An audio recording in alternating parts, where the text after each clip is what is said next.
Breaking news. As I watched TV, I was stunned by the switched screen. No way. There is a hostage situation.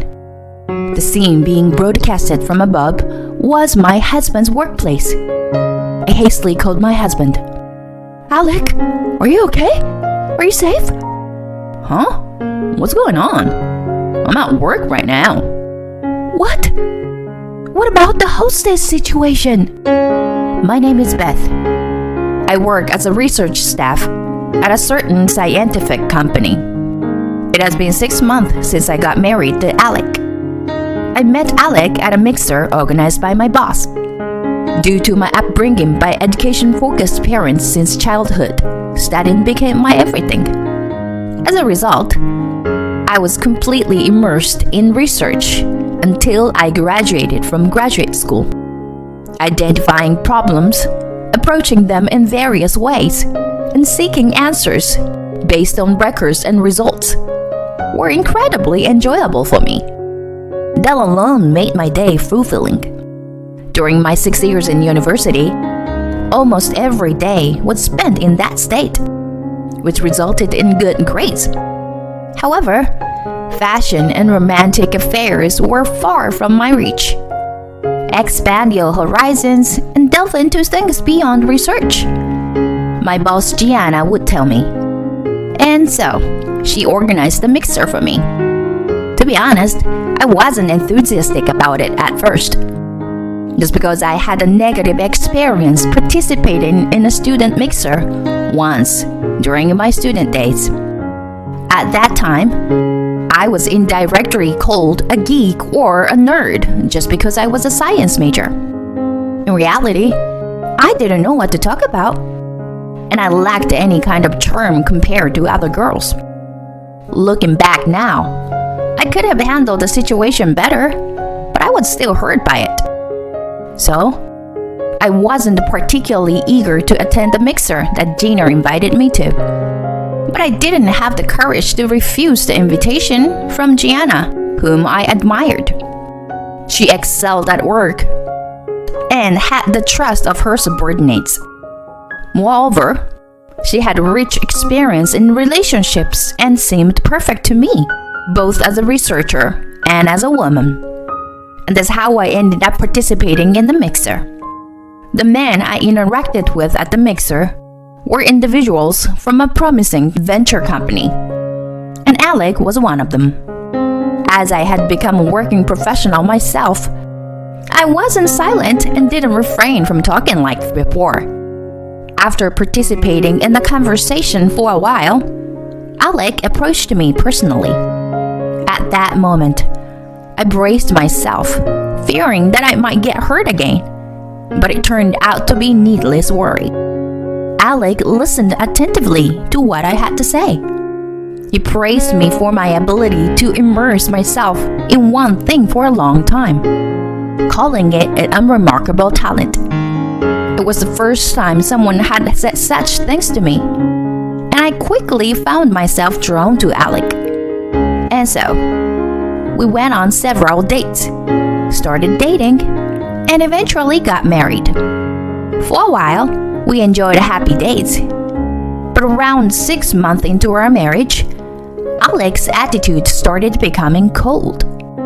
When we started living together, he used to help with household chores and often thanked me for what I did. However, recently, those things have become rare. Moreover, Alec has been constantly working overtime and even on holidays, leaving us with no time to talk and relax together. Considering that he works for a venture company, I thought it was understandable for him to be busy at times. I also had the notion that men generally don't do housework, so I didn't pay much attention to it. However, lately, he has been coming home with the smell of alcohol and women's perfume, and it's starting to worry me a little. One day, unable to bear the loneliness and anxiety of infidelity any longer, I gathered my courage and asked Alec about it. "Hey, you've been coming home late recently, haven't you?" I just want a little more time for the two of us. Huh? What? You often come home with the smell of alcohol and perfume. You're not cheating on me, right? I spoke to Alec as he was changing clothes after coming back from work. Then Alec turned around with a frustrated look and loudly accused me. Don't you understand that this is an important time for the company? I have to accompany clients for business entertainment. Even though I don't want to. I have to drink even when I don't want to. And yet, you. How dare you suspect me of cheating when I'm working hard? It seems like you've lost your compassion for others. Being too absorbed in your studies. You are a failure as a wife. Honestly, I didn't expect to hear such harsh words. However, judging from his words, it's clear that my husband is under a lot of stress.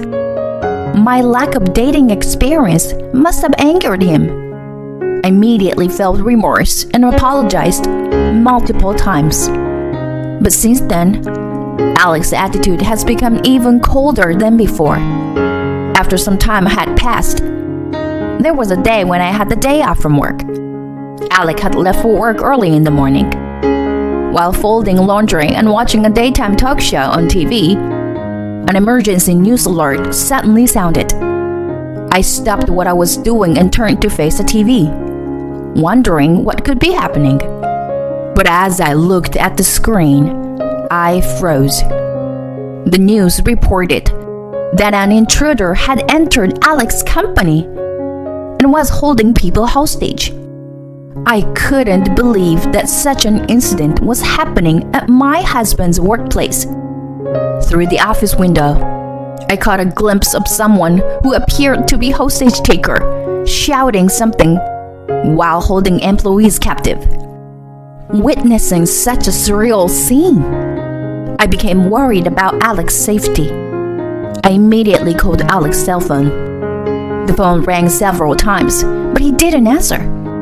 It was only after several more attempts that I finally heard Alec's voice on the other end of the line. Alec, thank God! Where are you right now? Are you okay? There was a brief pause, and then I heard Alec's voice coming from my phone. What do you mean where I am? Obviously, I'm at work. At work? Then how's the situation over there? At the very moment, Alec's company was being covered by the media due to the hostage situation. Could it be that he was being forced to say that? I asked cautiously. Are you in a hostage situation by any chance? Then I heard a frantic voice from Alec. What? Hostage? There was a moment of silence. However, that silence was broken in an instant, and Alec quickly corrected himself. No. By work, I mean the client's company. I'm there right now. Huh? So you're not at your company? No. I'm not involved in the hostage situation. I just found out about it from the news. Yeah, sorry for making you worry. Don't worry about me. Things might get busy from now on, so I'll hang up for now. After saying those words, Alec hung up the phone. I felt a slight sense of unease. Could it be possible that he knows less about the situation than I do, even though he's at the client's company? If he's in a meeting, it would be difficult for him to answer my call. When Alec returns home, he might scold me again, but I decided to ask him about this unease. For now, I decided to watch the progress of the incident on TV. In the evening, the hostage situation was successfully resolved. Miraculously, no one was injured. Just around that time, Alec returned home. I immediately tried to ask him about the incident and the sense of unease, but Alec suddenly hugged me. Thank you for worrying about me today, Beth. If you hadn't called, I might have been really anxious.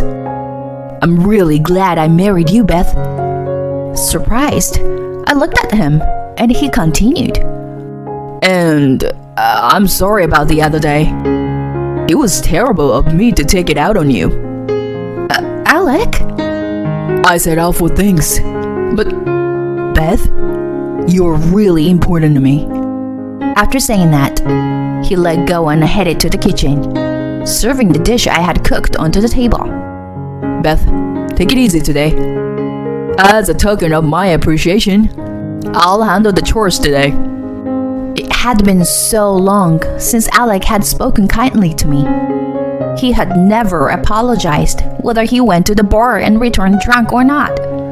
I was so happy that Alec was helping with the housework and praising me that I had completely forgotten about talking about the incident. The next day, when I went to the office and started working as usual, Gianna approached me. Did something good happen? It seemed like I had a happier expression than usual. It's embarrassing that I unconsciously showed on my face. While thinking about that, I decided to tell Gianna everything about what happened yesterday. After hearing everything, Gianna had a puzzled look on her face. Did I explain something weirdly? Unexpectedly, Gianna uttered words that caught me off guard. Beth, are you sure everything is okay? Okay? What do you mean? Upon asking that, Gianna started speaking with an apologetic tone. Aren't you being manipulated or deceived in some way? Usually, when a man suddenly becomes kind, it's because he's hiding something, like cheating or debts. It's not that, right? I became irritated by the words I hadn't expected to hear. Alec is not that kind of person. Maybe the men you've dated in the past were like that, but with my unexpected retort, Gianna had a look of uneasy. That expression irritated me even more, and I ended up snapping at Gianna. Meeting Alec was thanks to you, but Gianna, you are an outsider. So please don't meddle in our business too much. Sorry. I apologize.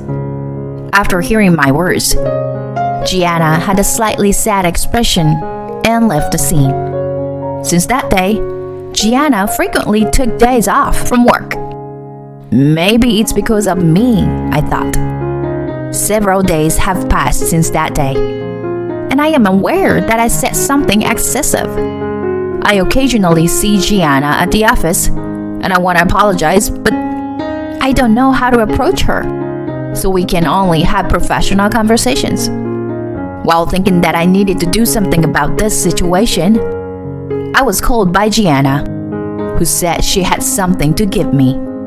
Since that incident, Alec and I had returned to our usual distant relationship. The embrace and happiness from that day felt like a lie. Suddenly, we received a call from my parents-in-law, asking us to come to their house because they wanted to talk. Alec and I headed to my in-laws' house in a car. Even in a car, we hardly had any conversation. We were led to the living room at my in-laws' house. Then, we were informed by my father-in-law that he had been diagnosed with a progressive illness and that he would gradually require caregiving. My mother-in-law is also getting older, and it would be difficult for her to take care of my father-in-law alone. They wanted Alec to help as much as possible. Upon hearing that, Alec opened his mouth with a look of annoyance. Caregiving, huh? Well, I'm quite busy with work, you know. Why don't you just leave it all to Beth? Huh? I mean, it doesn't seem like she has much important work to do anyway. If needed, she could even stay here, and I wouldn't be bothered by it. To say such things in front of one's own parents, I couldn't believe it. Just as I was feeling incredulous, My father-in-law spoke up. It's true that having more people to help would be ideal. But isn't Beth busy herself? I don't know the details, but I heard that Beth's company recently made a groundbreaking invention or something. It seems they're achieving great success because of it. Alec, you can't possibly be unaware of that, can you? Alec glared at me. What my father-in-law said was true. It must have been through his research on his own illness that he came across the information about my company's medical invention. What? This is the first time I'm hearing about it. If my father knows it, and I don't, what's wrong with me? The husband. Hey, Beth, don't embarrass me in front of my parents. Though Alec's voice was restrained due to being in front of his parents, there was clearly anger behind his words. Alec, with his prideful nature, seemed displeased that he was the only one aware of something. Considering it a good opportunity, I decided to counterattack and face him. Why you didn't know? Well, maybe it's because you are hardly ever at home. We don't have any time together. And maybe it's because you are cheating on me. My unexpected words left my in-laws speechless. What nonsense are you spouting? Making such boring jokes in front of my parents? I, too, had reached a point of no return. Boring joke? If it were just a joke, I wish it were. Then, how about this? Saying that, I took an envelope out of my bag and spread its contents on the table. Inside were pictures of Alex entering hotels with various women and engaging in intimate moments in cars. These were all obtained through a private investigator I had hired. The trigger for me to make the request was Gianna. The reason Gianna had been frequently absent from work was because she was independently investigating Alec. As a result, Gianna witnessed Alec entering hotels with other women, not just once or twice. At that moment, Gianna captured the scene on her phone and showed it to me. From Gianna's perspective, Alex's behavior seemed suspicious. She expressed that she didn't want to see me being deceived by such a man. Now that I had been shown undeniable evidence, I couldn't escape from reality anymore. Thanks to Gianna, I also decided to thoroughly investigate Alex's infidelity by hiring a private investigator. The results revealed that he had been cheating on me with multiple women. I even found out that he had been bad-mouthing me to his mistresses. By the way, how did I come to know about this? It was because one of his mistresses sold Alec in exchange for reducing the amount of compensation she would receive. It seems that she wasn't really serious about Alec. My in-laws sitting in front of me were in shock and started breaking down in tears. I told Alec about divorce and alimony. Wait! It's not like that. Alec began pleading for forgiveness. I wasn't serious. She was the one who approached me. Besides, I had been drinking, so I wasn't in a sound state of mind. You're the only one I truly love, you know? Beth, you're smarter than me, so you should know I mean this, right? Who is he trying to convince with those shabby words? This man completely underestimates women. But it's about time for him to face the consequences. I'm not your maid or your servant. It's all over now. With those words, I left Alec behind and left my in-laws' house. After sending a certified letter to his company, Alec was fired. The women he had been cheating with were all hostesses who were mainly interested in receiving lavish gifts from him. They quickly disappeared from Alex's life after paying me the compensation without any resistance. Alec, who lost his job, seemed to have returned his parents' house. He started working at a local factory during the day and took care of his father as a condition for his parents to partially cover the compensation. Living with his parents must be unbearable for Alec, who had been working solely for money, alcohol, and women. I apologized and expressed my gratitude to Gianna once again.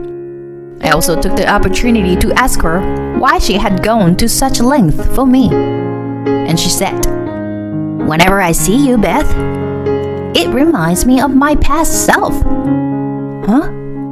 Beth, you may think I'm experienced, but I wasn't always like that. I've fallen for bad men too, you know? In my case, it wasn't infidelity, but being burdened with debt. That's why I felt like I had to help you somehow. I see.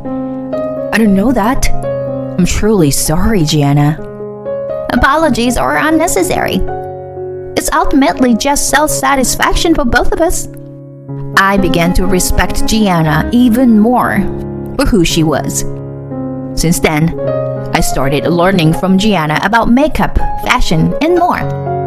I expanded my horizons beyond just my research. I must say, I have transformed and become more beautiful than before. When I go out with Gianna to bars or clubs, I'm not surprised when guys approach me.